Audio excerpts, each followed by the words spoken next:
नमस्कार दोस्तों। कल्पना कीजिए अगर एक दिन गवर्नमेंट फैसला कर ले कि कॉन्स्टिट्यूशन में कुछ भी बदला जा सकता है, फंडामेंटल राइट्स हटाए जा सकते हैं, इलेक्शन रोके जा सकते हैं, कोर्ट की पावर खत्म की जा सकती है और जनता कुछ भी नहीं कर सकती। क्या तब भी इंडिया एक डेमोक्रेसी रहेगा? साल 1970 के दशक में भारत बिल्कुल इसी मोड़ पर खड़ा था। एक तरफ थी देश की सबसे पावरफुल गवर्नमेंट और दूसरी तरफ सुप्रीम कोर्ट। यह सिर्फ एक कानूनी केस नहीं था, यह भारत की आत्मा बचाने की लड़ाई थी। और इस ऐतिहासिक लड़ाई का नाम था केशव नंदा भारती बनाम स्टेट ऑफ केरला। एक ऐसा फैसला जिसने हमेशा के लिए तय कर दिया कि भारत में सबसे ऊपर कौन है, गवर्नमेंट या कॉन्स्टिट्यूशन।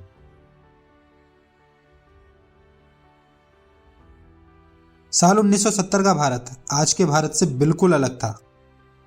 देश में गरीबी थी, बेरोजगारी थी और देश सामाजिक असमानता से जूझ रहा था।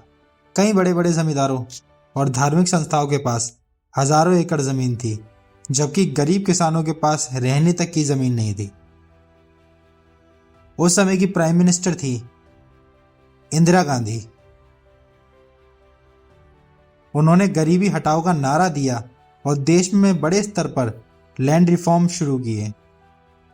गवर्नमेंट चाहती थी कि जमीन लेकर गरीब किसानों में बांटी जाए, लेकिन इस रास्ते में एक बड़ी समस्या थी। भारत का कॉन्स्टिट्यूशन, भारत का संविधान नागरिकों को प्रॉपर्टी राइट देता था। सुप्रीम कोर्ट कई बार पहले गवर्नमेंट के खिलाफ फैसला दे चुका था। सुप्रीम कोर्ट का कहना था गवर्नमेंट किसी की प्रॉपर्टी बिना कॉन्स्टिट्यूशनल लिमिट्स के नहीं ले सकती। यहीं से शुरू हुआ गवर्नमेंट और जुडिशरी के बीच टकराव। सरकार चाहती थी कि पार्लियामेंट कॉन्स्टिट्यूशन का कोई भी हिस्सा बदल सके, यहां तक कि फंडामेंटल राइट्स भी।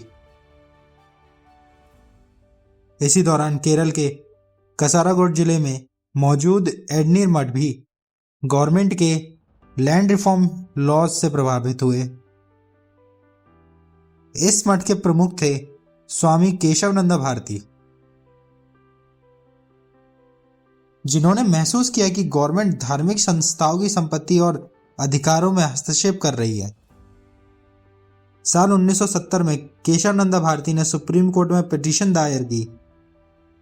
उन्होंने आर्टिकल 26 के तहत अपने धार्मिक अधिकारों की रक्षा की मांग की। अब यह सिर्फ एक प्रॉपर्टी डिस्प्यूट नहीं था, यह कॉन्स्टिट्यूशन की सीमाओं की लड़ाई बन चुका था। स्वामी की तरफ से केस लड़ रहे थे भारत के महान constitutional lawyer Nanabhai Palkhivala. Supreme Court समझ चुका था कि मामला बेहद ऐतिहासिक है, इसलिए कोर्ट ने बनाई भारत की सबसे बड़ी कॉन्स्टिट्यूशनल बेंच, 13 जजों की बेंच।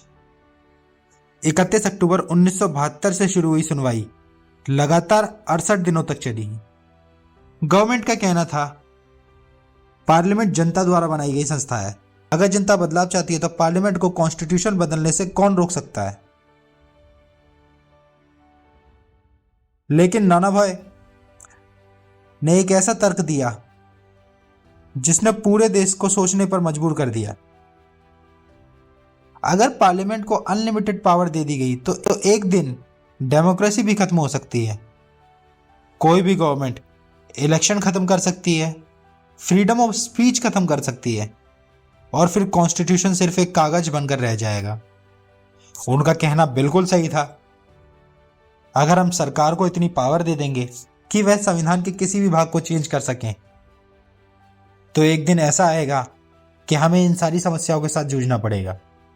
कोई भी पार्टी अपनी मतलब से एक दिन ऐसा भी फैसला ले सकती है कि देश में चुनाव ही ना हो। और सोचिए, उस समय की गवर्नमेंट इस तरीके के फैसले लेना चाहती थी।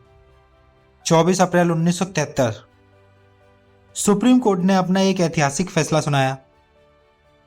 7 जज बनाम 6 जज, सिर्फ एक वोट से भारत का कॉन्स्टिट्यूशन फ्यूचर बदल गया। कोर्ट ने कहा हाँ, पार्लियामेंट कॉन्स्टिट्यूशन अमेंडमेंट कर सकती है, लेकिन कॉन्स्टिट्यूशन की बेसिक स्ट्रक्चर को डिस्ट्रॉय नहीं कर सकती।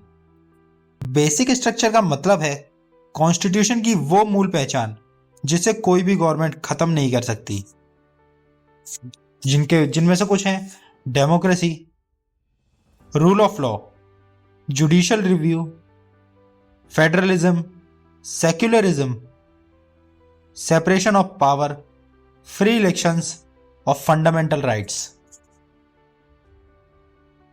इन सभी को कोई भी सरकार किसी भी प्रकार के अमेंडमेंट करके चेंज नहीं कर सकती।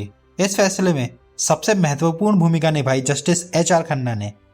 उन्होंने कहा पार्लियामेंट के पास कॉन्स्टिट्यूशन बदलने की पावर तो है, लेकिन वह उसकी मूल संरचना को नहीं नष्ट कर सकती। इंदिरा गांधी गवर्नमेंट इस फैसले से खुश नहीं थी। केशव नंदा भारती केस सिर्फ एक लैंड डिस्प्यूट नहीं था, यह लड़ाई थी अनलिमिटेड पावर के खिलाफ। यह लड़ाई थी डेमोक्रेसी बचाने की। अगर आपको इंडियन लीगल हिस्ट्री पसंद है तो चैनल को सब्सक्राइब जरूर करें, क्योंकि अगली बार हम लेकर आएंगे भारत के एक और शॉकिंग कॉन्स्टिट्यूशनल केस की पूरी कहानी। तब तक के लिए जय हिंद, वंदे मातरम।